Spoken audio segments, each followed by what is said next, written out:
Assalamualaikum warahmatullahi wabarakatuh.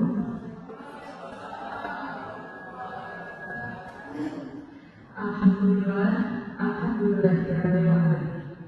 Segala puji bagi Allah yang telah memberikan kesehatan dan kesempatan sehingga kita dapat berkumpul pada ruangan yang berbahagia ini. Salawat dan salam telah pula kita hadiahkan kepada Nabi Muhammad SAW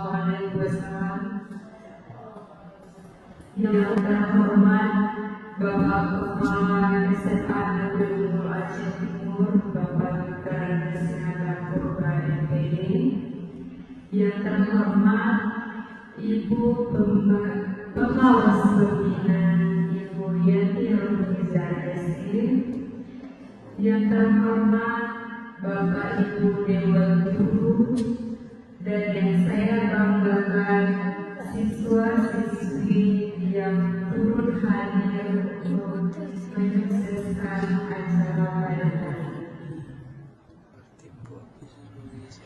Baiklah, untuk mengawali kegiatan pada hari ini, marilah kita dengarkan pembacaan ayat suci Al-Quran yang akan dilanjutkan oleh Ernest Fulvanus Al-Safwan.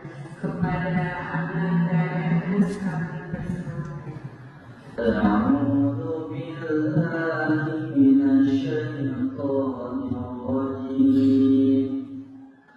Bismillahirrahmanirrahim. Alif lam mim. Shadaqallahul azim. Assalamualaikum warahmatullahi wabarakatuh. Terima kasih kepada Ananda Ernest. Acara selanjutnya menyanyikan lagu Indonesia Raya dan Tuna Aceh yang akan dibantu oleh Ibu Desi Malasan. Kepada para hadirin dipersilakan berdiri.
Acara selanjutnya, kata-kata sambutan yang akan disampaikan oleh Bapak Kepala SMA Negeri Unggul Aceh Timur kepada Presiden Narkoba, kepada Bapak Presiden Narkoba kami persilakan.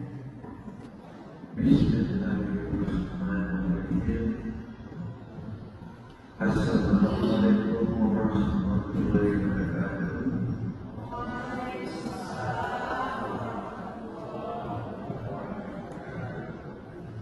Kita sebagai guru tidak boleh main mendidik anak bangsa, dan juga calon guru penggerak. Saya minta ini calon guru penggerak, artinya guru ini harus memang bergerak aktif, ikuti segala kegiatan prosedur dalam peranan. Saya akhiri dengan Assalamualaikum warahmatullahi wabarakatuh.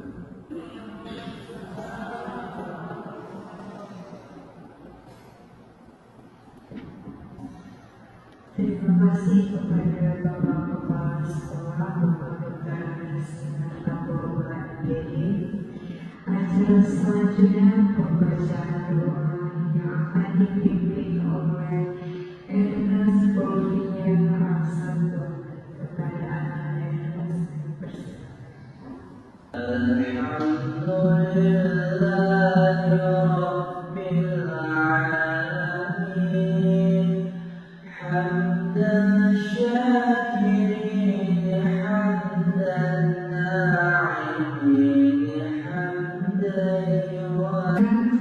pembacaan doa tadi maka untuk pembukaannya selesai. Sekarang tiba pada kegiatan diseminasi budaya positif, dan kegiatan ini akan saya alihkan kepada Dewan Calon Guru Penggerak. Assalamualaikum warahmatullahi wabarakatuh.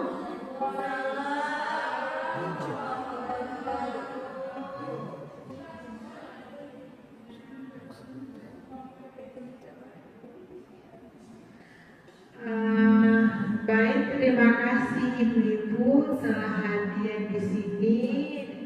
Pada hari ini saya akan menyampaikan mengenai diseminasi budaya positif modul 1.4 SMA Negeri Unggul Aceh Timur. Saya mewakili dari CGP Angkatan 11 Kabupaten Aceh Timur. Nah, baik Ibu. Nah, pertama di sini ada 6 poin nanti atau 6 judul besar. Nah, di sini saya akan membahas yang pertama disiplin positif dan nilai-nilai kebajikan universal. Nah, di sini ada perubahan paradigma belajar, disiplin positif, kemudian nilai-nilai kebajikan, kebutuhan dasar manusia, motivasi perilaku manusia, posisi kontrol, keyakinan kelas, segitiga restitusi.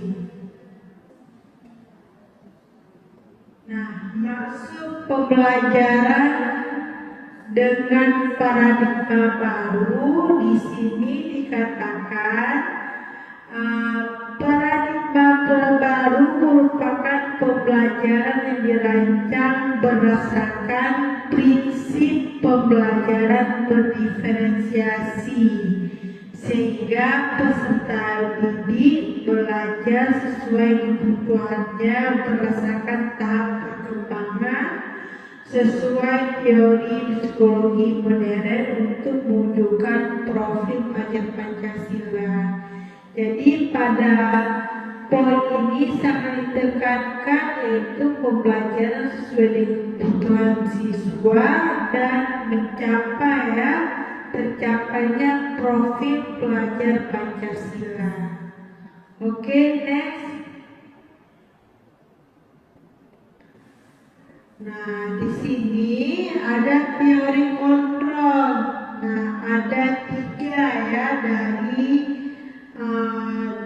Dr. William Glasser menyatakan bahwa semua perilaku itu memiliki tujuan, bahkan terhadap perilaku yang tidak disukai itu.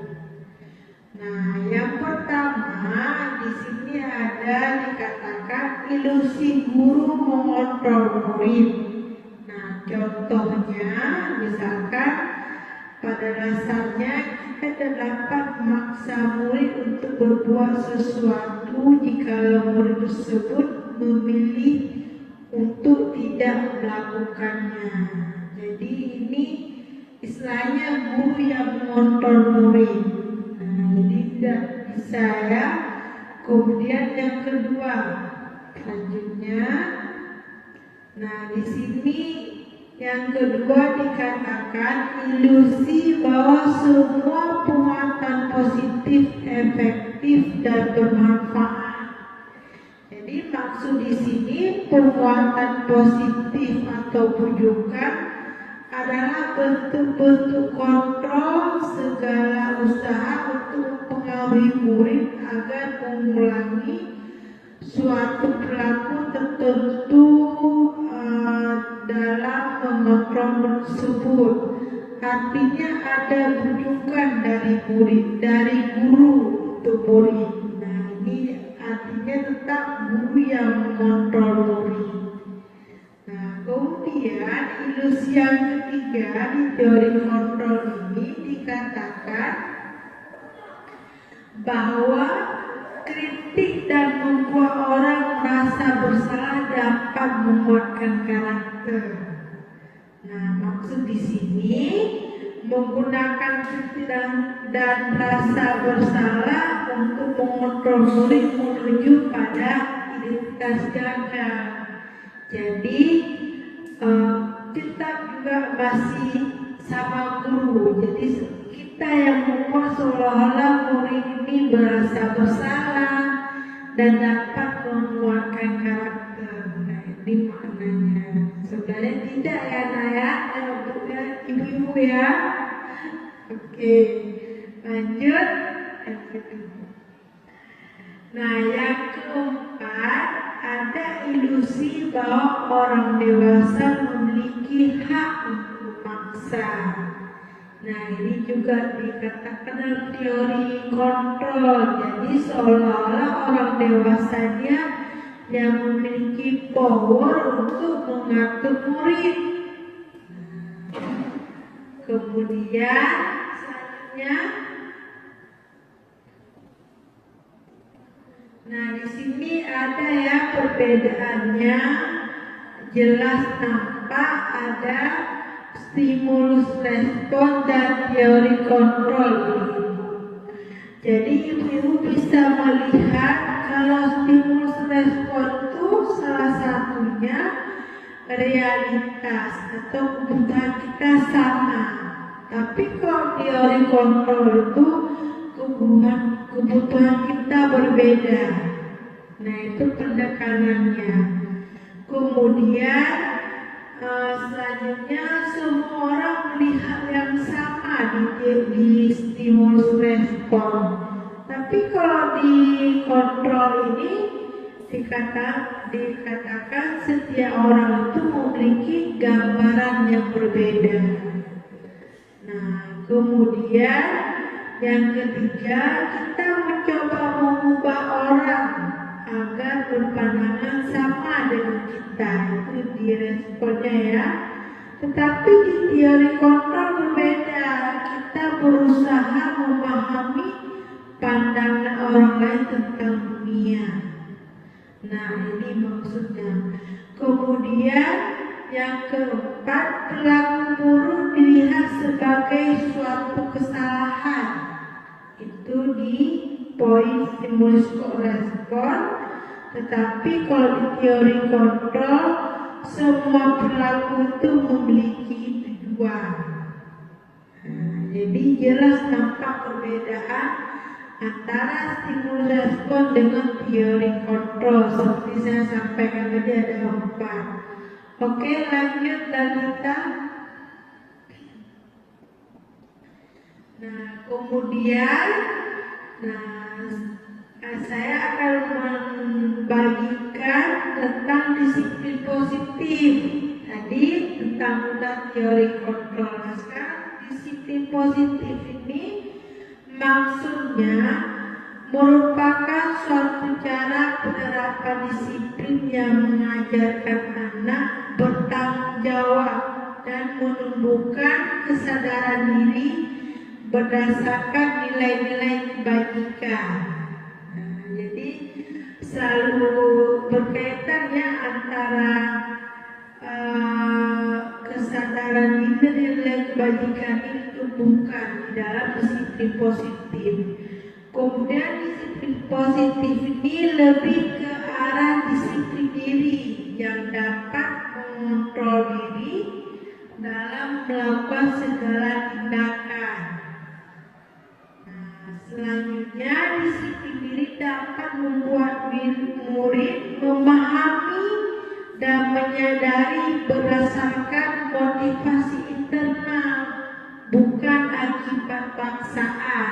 Makanya dikatakan disiplin positif ini, dia penekanannya lebih ke motivasi dalam diri siswa dan bukan ada paksaan ataupun ada hukuman ya. Oke, selanjutnya nilai kebajikan ini, nilai kebajikan universal ini dikaitkan dengan profil pelajar Pancasila ya ibu-ibu. Ada yang tahu Bu? Atau bisa bantu saya baca?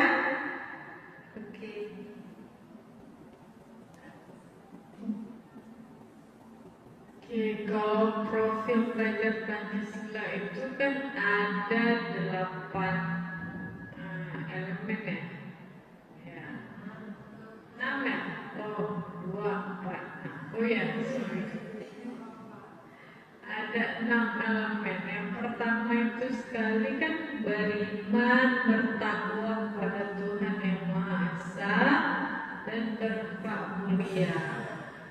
Terus yang kedua itu mandiri, kemudian bernalar kritis dan berkebinekaan global.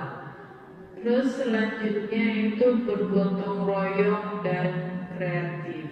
Nah, itu semua memang harus kita terapkan kepada siswa kita ya.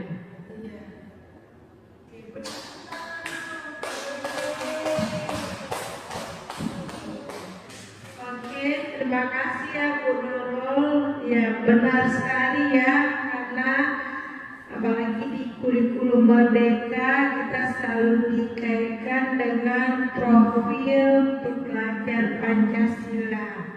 Nah sekarang kita pun proyek ya, udah ada ini. Oke lanjut. Nah sekarang teori motivasi hukuman penghargaan dan restitusi. Nah, ini di sini ada dikatakan tentang motivasi perilaku manusia menurut Diana Goldstein dalam bukunya Restructuring School Discipline menyatakan ada 3 motivasi perilaku manusia. Nah, yang pertama itu motivasi manusia itu untuk menghindari ketidaknyamanan atau hukuman. Makanya dia termotivasi, itu maknanya ya. Kemudian yang kedua untuk mendapatkan imbalan atau penghargaan dari orang lain. Makanya dia termotivasi ataupun bertindak, jadi menghindari itu ya. Kemudian yang ketiga untuk menjadi orang yang mereka inginkan dan menghargai diri sendiri dengan nilai-nilai yang mereka percaya.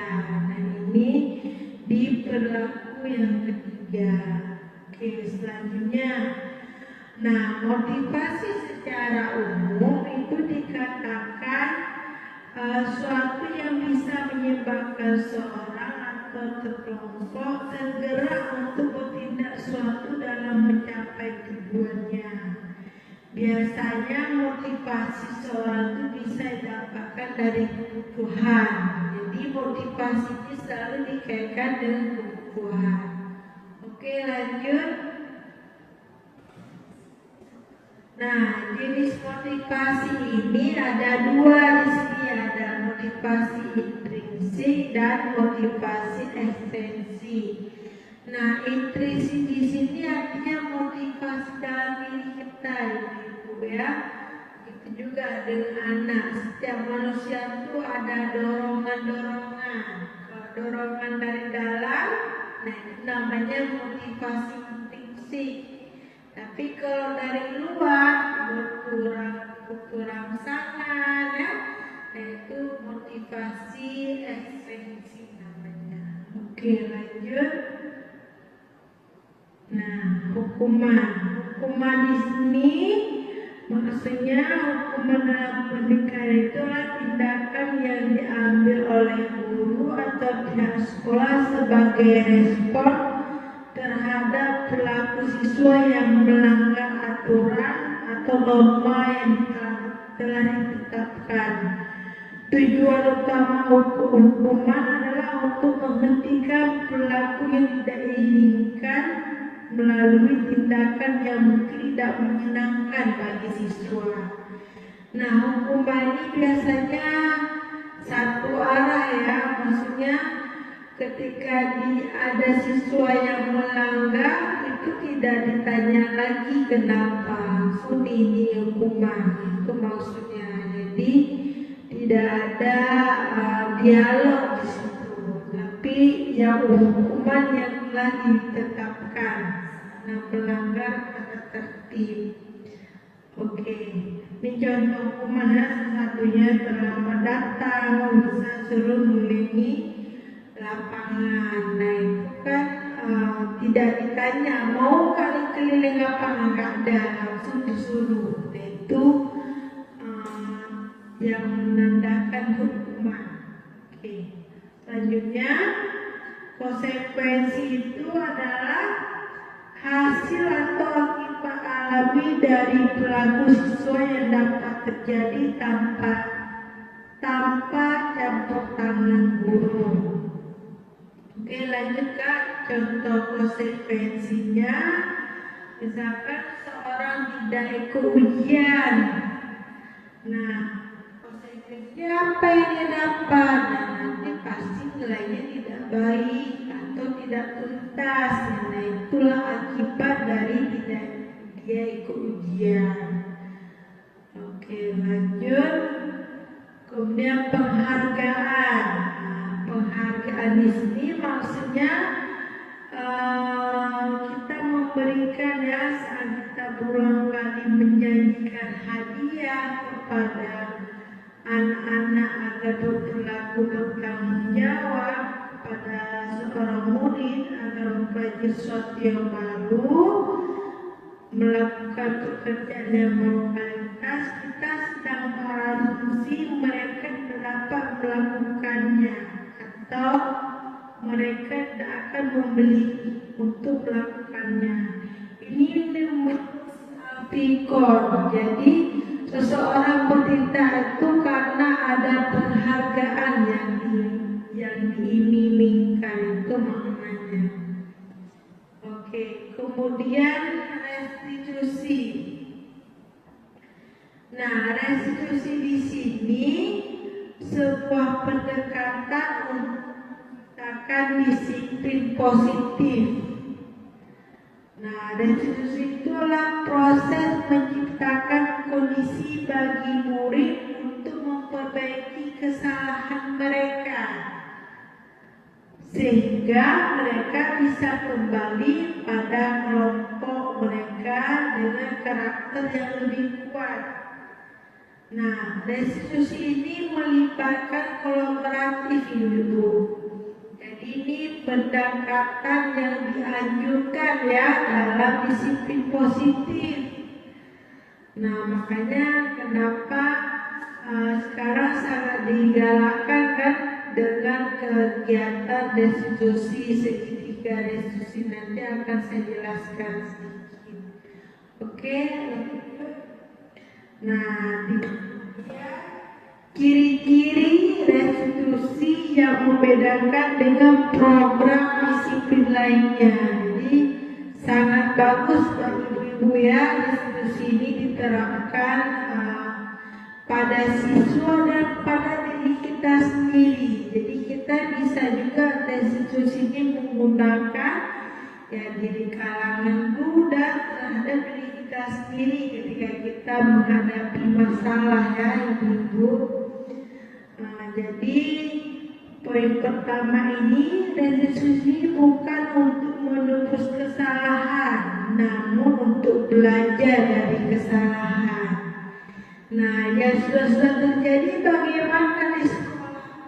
Kira-kira kebanyakan apa? Kesalahan ya?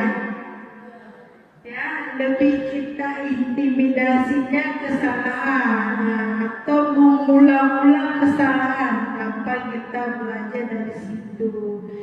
Nah, kemudian restitusi ini memperbaiki hubungan.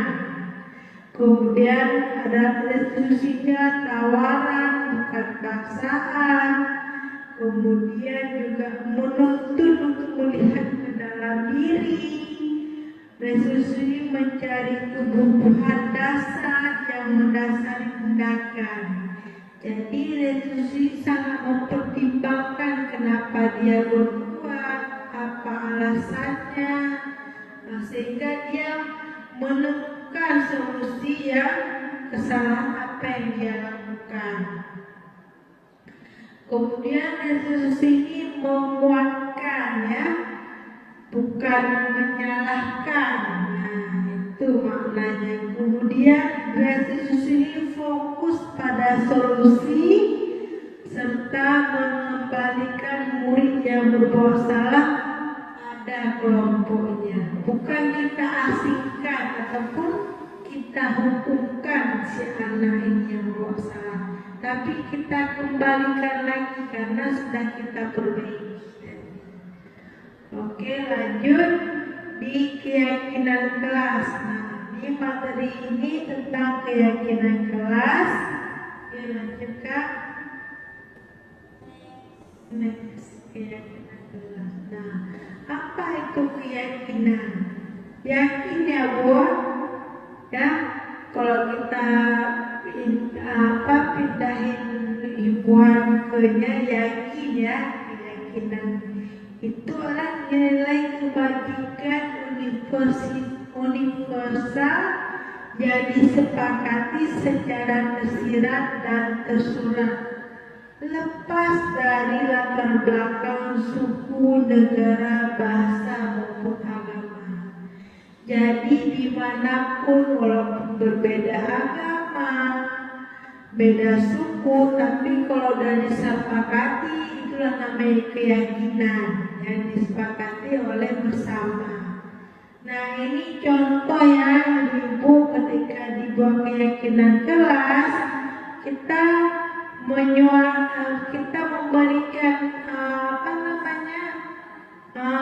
sticky note ya sama anak-anak untuk menyuarakan apa yang ingin kita sepakati bersama. Nah, ini contohnya di depan.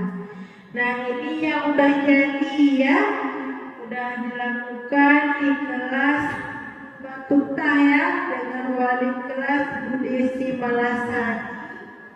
Nah, ini ada berapa ya, sedikit saya baca mungkin 2 poin tentang kehadiran keterlambatan ya, tentang seragam sekolah ya, menarik ya, karena ada bajunya juga nampakkan ya.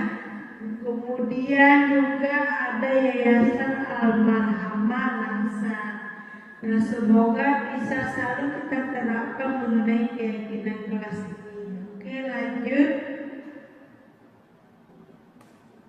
Nah, sekarang saya akan membahas lagi lanjut tentang Tuhan dasar manusia.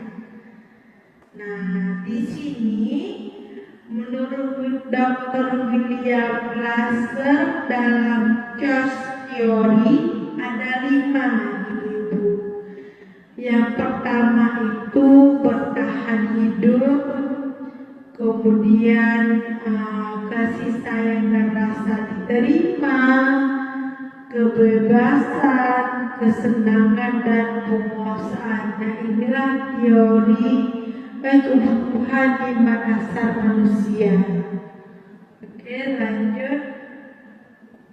Nah, di sini makna kebutuhan bertahan hidup apa aja sih yang perlu kita perhatikan. Nah, yang pertama itu bersifat biologis untuk bertahan hidup. Contohnya apa ya kira-kira ini? Kalau bersifat biologis untuk bertahan hidup, iya, makan ya, makan, minum. Jadi kalau siswa rumah, kalau kita pun lapar sanggup kita mengajar? Enggak, pasti ada gangguan ya. Walaupun kita mungkin sanggup berdiri depan, cuma kita pasti ada gangguan. Kita juga dengan siswa. Jadi sangat diperhatikan di kebutuhan ini. Kemudian selanjutnya kebutuhan kasih sayang dan rasa diterima. Nah, ini juga sangat pentingnya ibu-ibu, kebutuhan psikologis, biologis. Kalau ini lebih ke psikologis kita. Misalkan dicintai, diterima dengan di lingkungan sosial kita ya, didukung sama kawan-kawan itu akan lebih indah. Gitu juga dengan siswa, kita mendukung pembelajaran, membuat pembelajaran menyenangkan. Nah, itu juga dorongan ya, dorongan kita menerima siswa ataupun untuk kita rasa diterima untuk siswa. Nah, ini sangat penting ibu. Oke, lanjut. Nah, kemudian penguasaan. Nah, penguasaan di sini kebutuhan pengakuan atas kemampuan. Seperti tadi ya, udah kita makan bertahan itu diterima. Kalau tidak dilakukan pengakuan pun ini juga akan terjadi masalah ibu. Jadi kebutuhannya tidak terpenuhi. Nah, maksud di sini salah satunya misalkan kita mendengarkan dan memiliki rasa harga diri ya, keinginan untuk dianggap berharga, keinginan untuk meninggalkan pengaruh. Nah, ini juga ada dalam dorongan diri kita Bapak Ibu. Oke, lanjut. Kemudian penguasaan kebutuhan, pengakuan dan kemampuan. Nah, di sini juga anak-anak dengan kebutuhan ini selalu ingin menjadi pemimpin ya. Jadi nggak anak-anak aja, guru-guru juga kita sendiri kadang ingin menjadi pemimpin ya. Kadang ingin jadi kepala sekolah ya, jadi pengawas. Nah, itu juga pemimpin ya. Pemimpin di rumah ya, rumah tangga maksudnya. Pemimpin itu anak-anak kita ya. Oke. Kemudian kebebasan. Kebebasan, kebutuhan akan pilihan. Nah, ini juga ya, apalagi kita mengajar di SMA, ini juga rentan ya di remaja kita ketika kita tidak memberikan kebebasan mereka untuk berpendapat atau kemandirian, ini juga akan mempengaruhi dia dalam aktivitas pembelajaran. Jadi sangat penting ya 5 kebutuhan ini kita fasilitasi kepada siswa kita untuk bisa dipenuhi dengan menciptakan pembelajaran yang menyenangkan. Oke, lanjut. Nah, satu lagi kesenangan ya. Nah, ini yang terakhir, kesenangan. Nah, kesenangan di sini ya menikmati ya apa yang dilakukan, berkonsentrasi tinggi saat mengerjakan hal yang disenangi. Nah, yang namanya senang ya pasti senang-senang ya. Jadi apapun yang dibuat, aktivitas itu dia menyenangi. Nah, jadi ketika 5 kebutuhan terpenuhi, maka aktivitas pembelajarannya tidak akan terganggu. Oke, lanjut. Nah, sekarang ini lebih menarik lagi ya. Tadi udah 5 kebutuhan, sekarang 5 posisi kontrol. Nah, 5 posisi kontrol ini yang pertama ada penghukum, membuat merasa bersalah, teman, pemantau, dan manajer. Nah, ini lebih ditekankan di kitanya sebagai guru, pemimpin pembelajarannya. Nah, apakah kita di posisi penghukum, pembuat merasa bersalah, ataupun manajer? Nah, nanti ibu-ibu bisa merasakan atau merefleksikan setelah saya jelaskan, oh saya berada di posisi mana ya kira-kira. Nah, mungkin itu ya ibu-ibu ya. Oke, lanjut. Nah, di penghukum di sini dikatakan seorang penghukum bisa menggunakan hukuman fisik maupun verbal. Orang-orang yang menjalankan posisi penghukum senantiasa mengatakan bahwa sekolah memerlukan sistem atau alat yang dapat lebih menekan murid lebih lagi. Nah, indikator guru ya yang ataupun kita yang di penghukum. Nah, coba indikatornya. Nah, nada suara tinggi ya, mata melotot, jari menunjuk dan mengerti. Nah, penghukum ini ketika ada siswa yang bermasalah, kita cenderungnya begitu. Nada kita tinggi ya, tanpa kita mau mendengar ya, langsung memberikan. Nah, lanjut. Nah, ini ada percakapan ya, mungkin coba saya bacakan ya, sesuai dengan yang ditampilkan.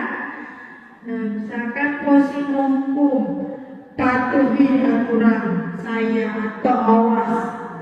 Itu tanpa senyum ya, dengan nada tinggi ya. Nah, kira-kira takut nggak ibu-ibu? Takut ya. Ya, apalagi anak-anak ya. Kita bisa memposisikan jika kita berada di posisi anak, bakal takut. Nah, kemudian selalu pasti yang terakhir selesai. Kemudian kamu selalu saja yang salah. Jadi kita tidak memberikan ruang untuk anak berbicara. Kita aja yang ngomong, memfonis segala macam dan mengerti. Inilah penghukum. Ya. Oke, lanjut. Nah, pembuat merasa bersalah. Nah, Punggung merasa bersalah, saya sendiri ibu, kadang-kadang saya berada di posisi ini karena saya sebelum ikut TGP ini menganggap ketika kita membuat merasa bersalah, anak ini mau berubah. Ternyata saya beda, jadi saya harus tingkatkan lagi level saya, ibu ya. Nah, merasa bersalah ini pada posisi ini biasanya guru akan bersuara lebih lembut ya, membuat rasa bersalah akan menggunakan keringan yang membuat orang merasa tidak nyaman ya. Rupanya tidak nyaman ujungnya, tapi pada saat itu saya berpikir orang tidak nyaman ketika kita ini, karena tidak nyaman ya. Itulah yang kayak ini ya. Kemudian indikatornya nada suaranya ya, lembut, sedih, bahasa tubuh merapat pada anak, tapi dorongannya lain. Tetap kita lebih ke negatif, bukan empati yang kita inginkan, tapi empati kita tuh dorongannya dorongan dianya yang salah. Berikan ruang. Mungkin ada yang kira-kira di posisi ini. Ditingkatkan lagi mungkin ya Bu, kita pelan-pelan makan di level teman ataupun di manajer sekalipun. Oke. Nah, mungkin saya pakai dua poin di sini, contoh kalimat posisi membuat merasa bersalah. Nah, misalkan sering, ibu sangat kecewa sekali dengan kamu. Berapa kali Bapak harus memberitahu kamu ya, gimana coba kalau orang tua kamu tahu kamu berbuat begini. Nah, saya sering ini yang orang tua. Nah, itu kayaknya ampuh kali ya, karena dia mengingat orang tuanya di rumahnya. Rupanya setelah kita baca teori ini tidak dianjurkan gitu ya, tapi nggak apa-apa, kita belajar lagi untuk di level selanjutnya. Oke, kemudian di teman ini, nah saya juga ada menggunakan ini, kayaknya menurut saya lebih baik ya dari yang posisi tadi ya. Dari merasa bersalah tadi. Nah, di sini kalau teman ini maksud di sini tidak akan menyakiti murid, namun akan tetap berupaya mengontrol murid melalui persuasi ya, pendekatan.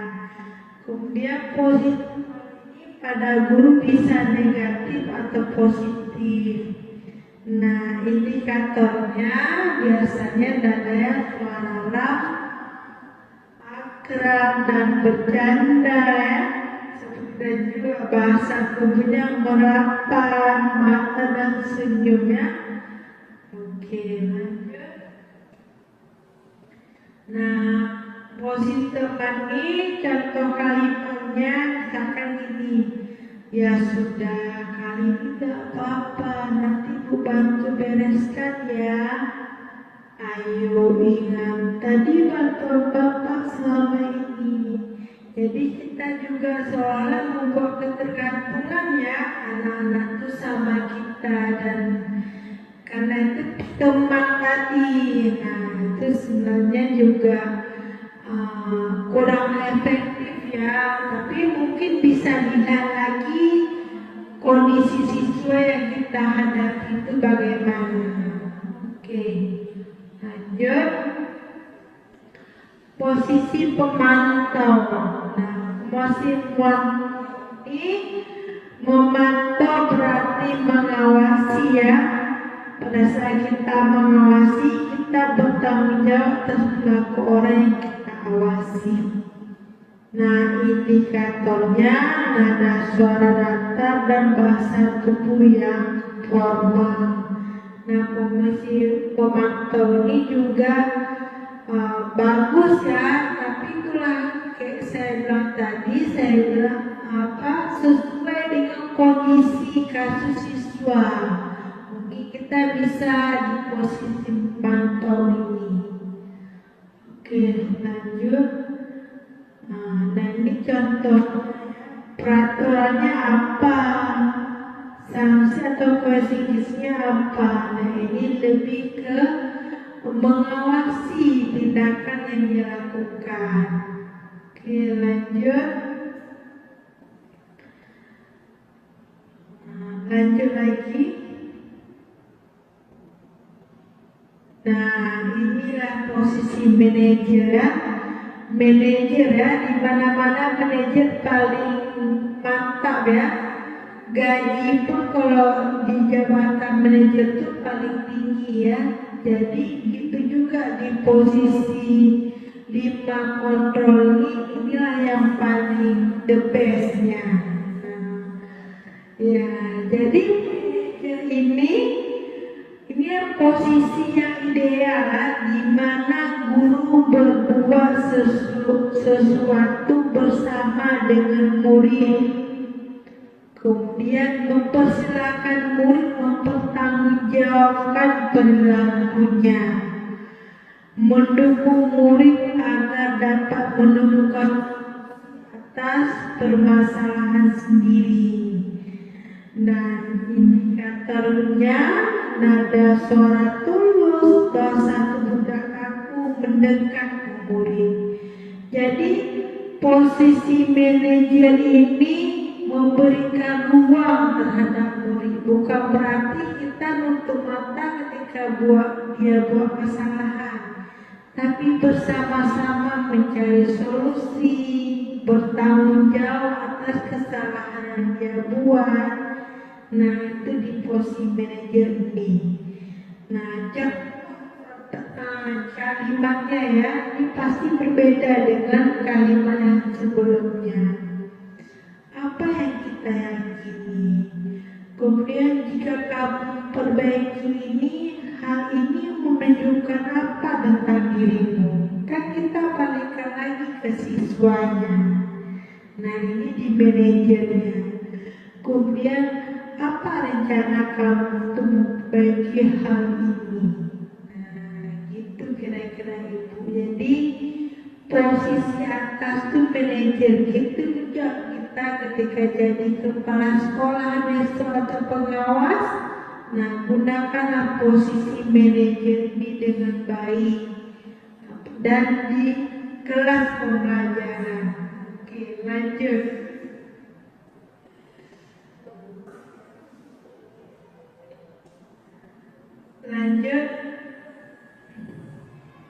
Oke, ini yang terakhir, segitiga restitusi. Segitiga restitusi ini adalah suatu proses dialog yang dijalankan oleh guru maupun orang tua siswa agar dapat menghasilkan siswa yang mandiri dan bertanggung jawab. Nah, ini seperti saya sampaikan tadi, segitiga restitusi ini juga paling the best ya, karena di sini kalau posisi manajer pasti sudah digunakan. Oke, segitiga restitusi ini ya. Oke, kita lihat. Lanjut. Nah, segitiga, namanya segitiga ya, pastinya ada 3 ya. Nah, yang pertama itu ada menstabilkan identitas. Contohnya, misalkan kita tadi menyampaikan kalimat-kalimat berbuat salah itu tidak apa-apa, tidak ada manusia yang sempurna. Itu di awal, karena kita menstabilkan dia. Tapi ketika kita buat di kamu aja itu tidak menstabilkan, kita jatuhnya ke menghukum dan memvonis tadi. Tapi ketika kita bilang ini tidak apa-apa, namanya manusia, itu kita balikan lagi ya, menstabilkannya. Oke, lanjut. Kemudian validasi tindakan yang salah. Nah, ini juga langkah kedua ya, setelah kita stabilkan. Nah, ini ada kalimatnya, misalkan padahal kamu bisa melakukan yang lebih buruk dari ini ya. Kamu pasti punya alasan mengapa melakukan hal itu. Nah, itu kita gali, kita ekspor dia mengungkapkan kenapa dia bertindak seperti itu. Makanya dinamakan validasi tindakan yang salah. Oke, selanjutnya, nah ini menanyakan keyakinan yang ketiga.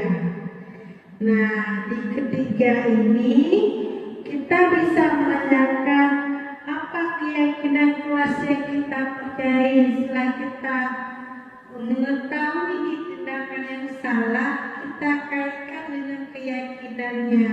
Misalkan keyakinan apa yang belum kamu tunjukkan, ataupun keyakinan apa yang kamu langgar.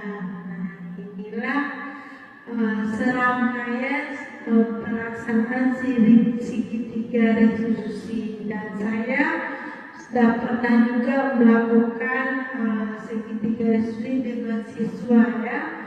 Semoga ibu-ibu bisa termotivasi untuk mencoba ya. Oke. Baik, mungkin ibu-ibu itu penjelasan dari saya. Mungkin ada pertanyaan, silakan diajukan. Ada kira-kira, oke, silakan. Terima kasih Bu untuk waktunya. Jadi ada sedikit pertanyaan dari saya terkait dengan posisi kontrol. Boleh tidak kita memvariasikan posisi kontrol selain daripada manajer? Kadang-kadang adalah posisi yang teman, kadang-kadang ada rasa bersalah, kemudian ada juga si manajer tadi tidak sepenuhnya manajer. Boleh enggak? Kalau ada, kalau boleh, kayak mana kira-kira caranya? Ya, terima kasih Bu. Ya, oke, terima kasih Bu Desi, pertanyaannya sangat bagus ya, tentang 5 posisi kontrol. Nah, ini kan ada 5 ya, boleh nggak kita gunakan misalkan teman ya. Nah, seperti saya bilang tadi, yang saya pahami ya, mungkin kita diskusi sini, itu bisa kita gunakan sesuai dengan kondisi kasus siswa. Nah, tetapi dianjurkan di sini the best-nya manajer. Nah, tetapi yang tidak dianjurkan sama sekali itu penghukum dan pembuat merasa bersalah. Karena itu larinya ke psikologi siswa yang bersalah tidak nyaman. Nah, tapi kalau membuat teman mungkin masih bisa sesekali. Coba tuh dilihat lagi kasus apa nih kira-kira, ataupun itu aja. Nah, jadi bisa kita menggunakan manajer. Nah, tapi the best-nya ibu emang manajer. Tapi seperti saya bilang tadi, kita mungkin sedikit-sedikit ya, high levelnya ya bisa diterapkan mungkin. Oke, mungkin itu Itu saja. Ada yang lain, Ibu? Tidak ada ya. Mungkin sudah paham mungkin semua ya tentang apa yang sampaikan. Semoga bermanfaat ya Ibu-Ibu dan untuk kita semua dalam penerapan pembelajaran. Dan saya ucapkan terima kasih karena telah hadir untuk mendengarkan diseminasi budaya positif ya, budaya positif modul 1 DP4 Jalan Guru Penggerak Angkatan 11 Kabupaten Aceh Timur, SMA Negeri Unggul Aceh Timur, dan saya sendiri Nurul Husna. Saya akhiri. Assalamualaikum warahmatullahi wabarakatuh.